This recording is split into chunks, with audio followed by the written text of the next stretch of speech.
Hello, namaste, assalamu alaikum. Welcome to Good for Us. And I'm so excited. I'm absolutely excited for two things right now. First thing is up here. The T20 World Cup is about to begin soon, in about a month's time.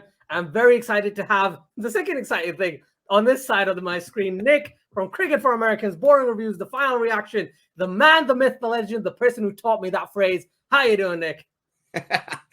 I'm doing great. Thanks for having me on. And I'm excited to be on this channel. And, this video is going to be fantastic because there's no rant monster here. So this will be a good one. Appreciate that. So the purpose of this video, we're going to talk about the players that to watch out for within this T20 World Cup. And then from your point of view, who do you think is the best player in that particular team as well? So let's start from the beginning. Let's start from just the main 8 teams, the top 8 at the moment. And just to remind you, the top 8 are India, Pakistan, Australia, South Africa, New Zealand, England, West Indies, and Afghanistan. Those are in the top 8. So let's start with obviously your favorites, West Indies. I'm kidding. All right. Let's start with I don't mind the West Indies. I would never root against them if it wasn't for Gabe. I don't mind that team at all. Oh, okay, that's fine. Right. Okay, let's start with the West Indies then. So in your opinion, who would be the player to watch out for? All right. So the West Indies, I love myself some Hayden Walsh Jr., but I'm not going to say he's a player to look out for.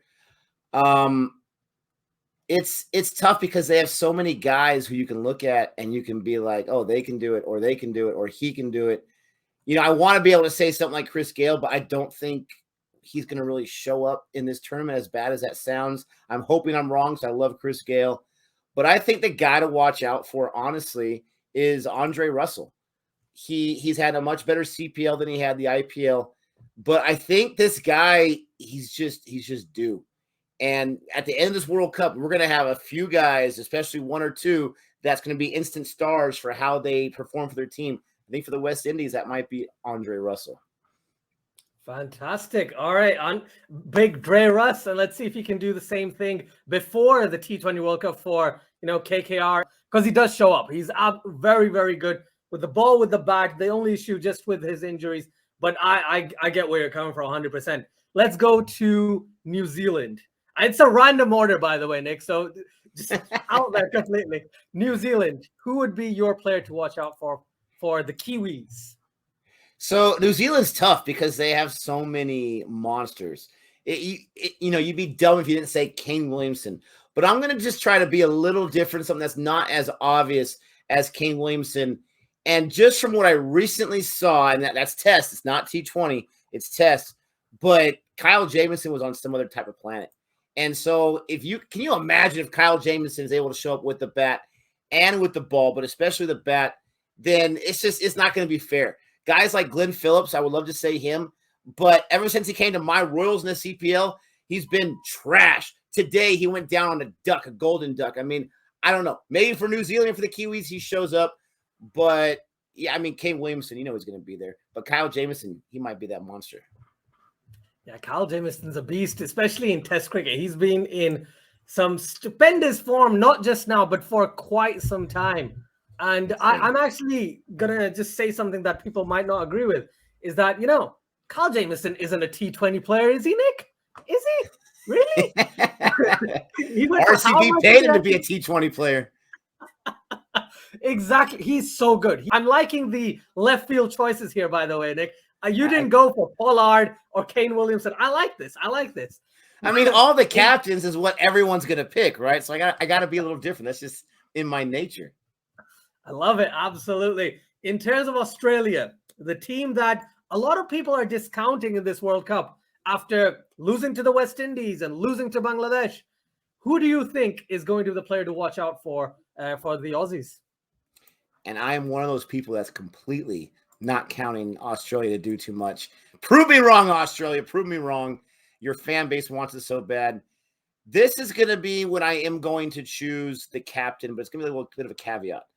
Aaron Finch can be a monster. We've seen it. He's the captain, but he's been the captain for a long time and hasn't been able to produce too consistently in a long time. It seems like a year and a half or so.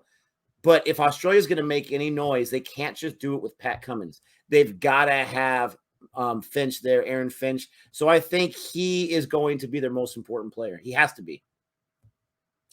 Yeah, there's talks about, you know, Steve Smith may be showing up, but as you've seen in just 2 years, that Steve Smith in T20s, he's not as fluent as he is in the longer formats. Even ODIs, he can score at 160 strike rate, but he needs a bit of time.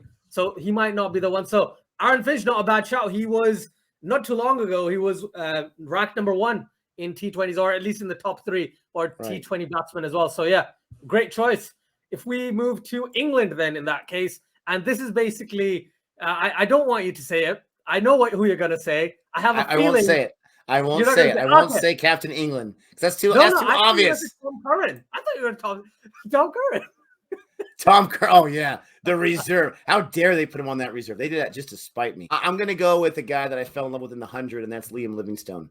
I really want him to have a chance. And watch, I say that, and he won't even be in the first few matches. I don't know. He should be in there, because you always got to ride that hot hand. And sometimes that hot hand goes super cold instantly, but you got to ride it. So put him in that first match, put him in at 5 or 6, see what this guy can do, because, I mean, he's an absolute beast, and he's in some kind of form right now. You got to ride that out.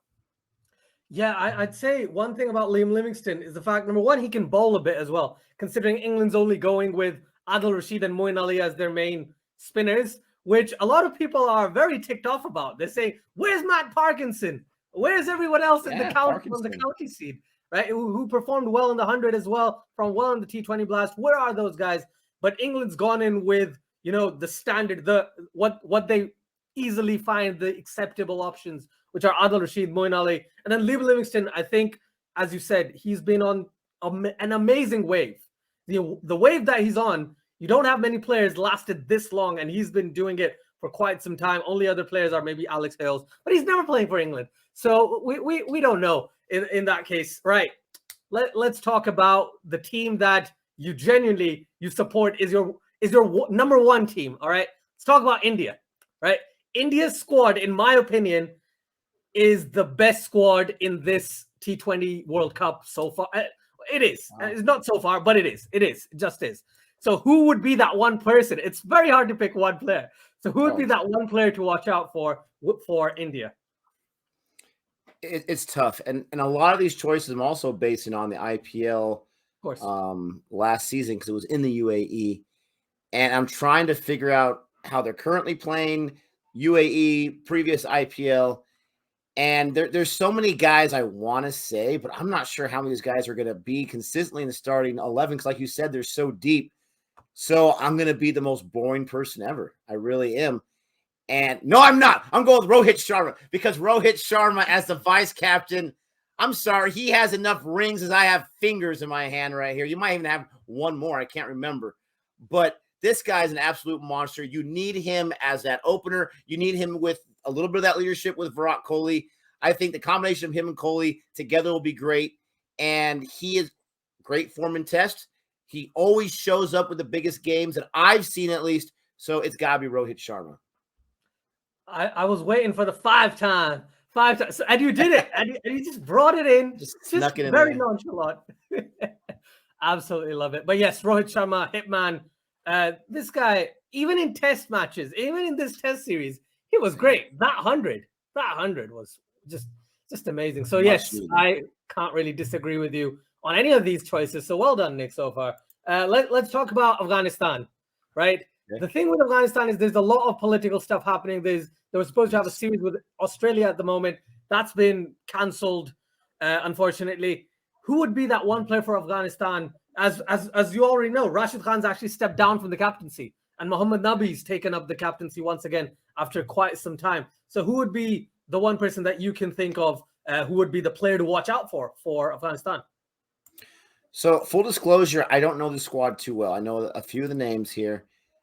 And I want to say a name like Ashraf just because I know that name, but I'm not going to choose him. I'm going to choose Mujib-ur-Rahman, because this guy is one of their 2 main spinners they have on the squad, if I understand correctly. And even though the UAE isn't subcontinent, I still think when that pitch is going to get beat up after the IPL and then into the World Cup, I think the spinners could have a chance to show up And this guy knows how to show up on the top stage. You're not going to have your Rashid Khan in there as a bowler. So I'm choosing Rahman. Ooh, that's a bold shout. Nabi's got too much. He's got too much on his plate. He's got too much pressure as a new captain. I like when I see Nabi, but I like when I see him when he's more calm. When you need him in that depth, when you need him with those big wickets, I don't see him show up. So I'm going to go with the wild card. No, I love it. Honestly, Mujib was #1 T20 bowler for quite some time as well before, Tabriz Shamsi kind of threw him off. But yeah, he's absolutely brilliant. He's just not had the best time of it in franchise leagues, especially IPL or PSL. But he is very, very talented. He's so good. There's 2 more teams, and I can't. Oh, South Africa. There we go. Right. So the next team I want to talk about, South Africa. A lot of people don't like the squad they've gone with. There's a few players that a lot of people wanted in there. There was Jan van Milan. There was Kyle Verreynne.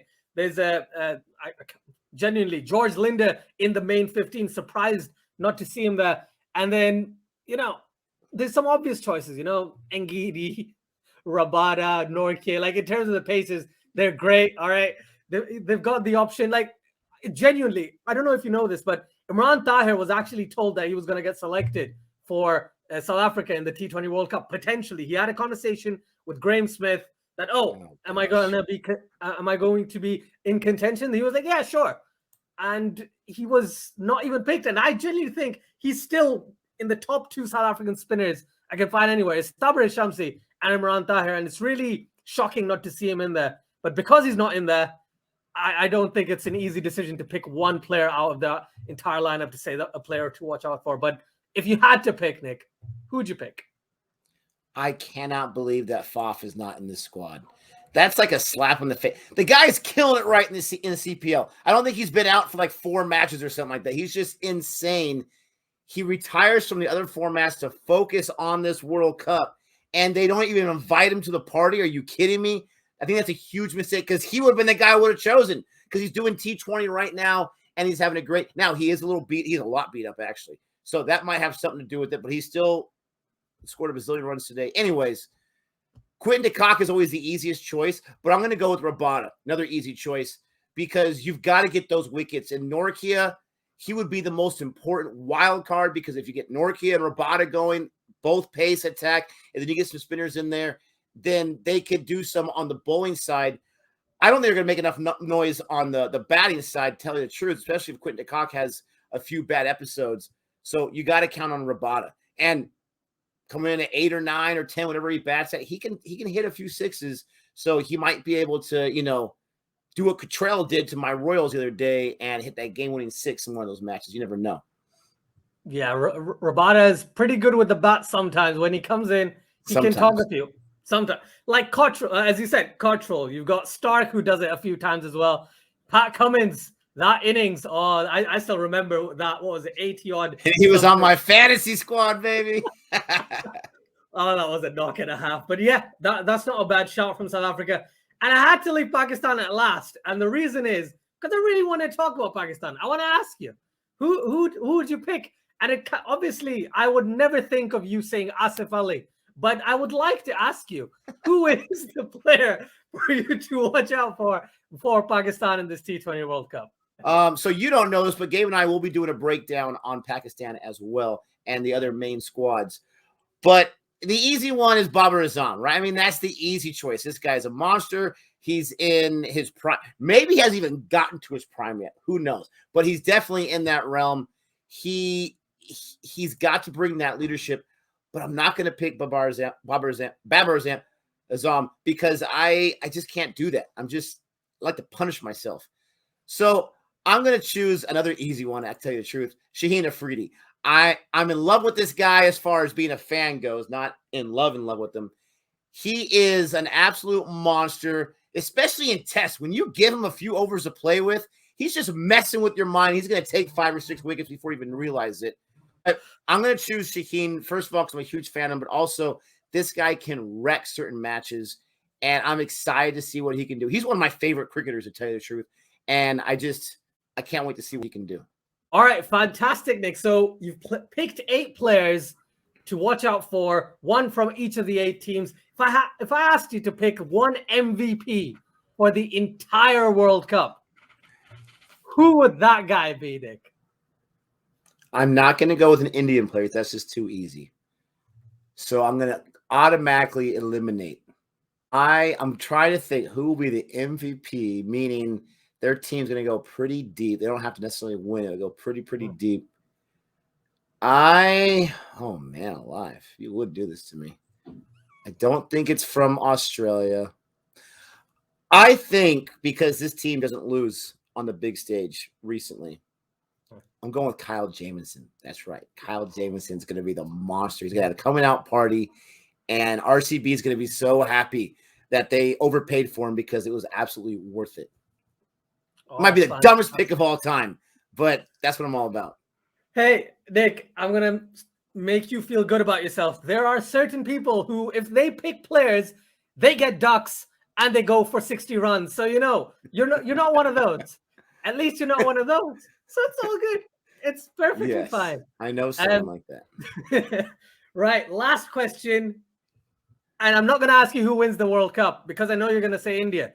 So all I'm going to ask you is if you had to pick 4 teams based on the squads you've already seen, who would be the 4 teams you think get to the semis? Oh man, I've recorded videos with me saying this, and I can't remember who I chose before, so that's hilarious. Because it's like you look at the squads a little more, and you're like, oh, okay, maybe. Oh, maybe. All right, so I'm not going to count out India or West Indies. I'm going to have them in the Final 4. That's who I think is actually going to be in the final match, to tell you the truth. But in the Final 4, I'm going to put those 2 teams. I'm not picking South Africa. I'm going to put New Zealand because this team just never loses. Even though I don't know if their T20 squad is as strong as their test squad. And then the last team I'm going to choose, it's going to break some hearts, is not trying to appease you at all, but I've been saying Pakistan's going to get in there, I think. Now, I got to look at the group stages to see if I had like 3 from one and 1 from the other because I always make that mistake. But those are the 4 teams that I think have the best chance of getting to the Final 4, if that makes sense. They may not be in the Final 4, but those are the 4 teams I'm going with for the best chance. No, fair enough. Yeah, that makes complete sense.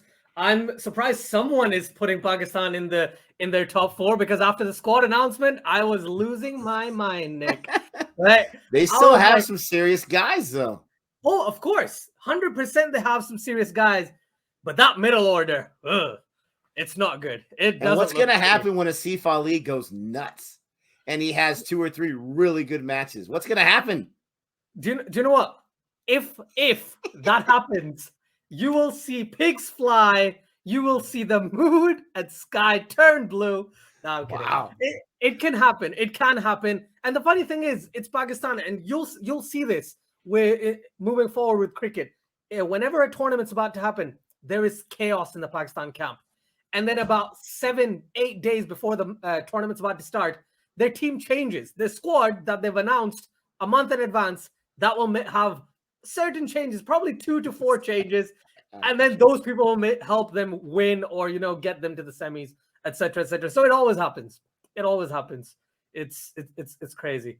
Definitely, it will be a great tournament. This T20 World Cup, I'm so happy it's happening. I'm so glad. Like, this is something I was waiting for last year. Obviously, couldn't happen. But this year, it's happening in the UAE. And then we've got another one next year. So let's see how it goes. Thank you so much for joining me on Cricket and Wrestling for Us. It's a pleasure to have you here as my first official guest, which is not a re-uploaded video. It's a new video. Thank you so much, Nick. It's an honor, as always. For everyone watching, please like, share, and subscribe to Cricket for Americans, Boring Reviews, The Final Reaction. Go over to Instagram, follow Boring Reviews. Go over to Twitter, follow Boring Reviews. Go over to Cricket for Us 2.0 and also subscribe, like, share, all that good stuff. And Cricket and Wrestling for Us as well. Thank you so much, Nick. And until next time, everyone, take care. See you later.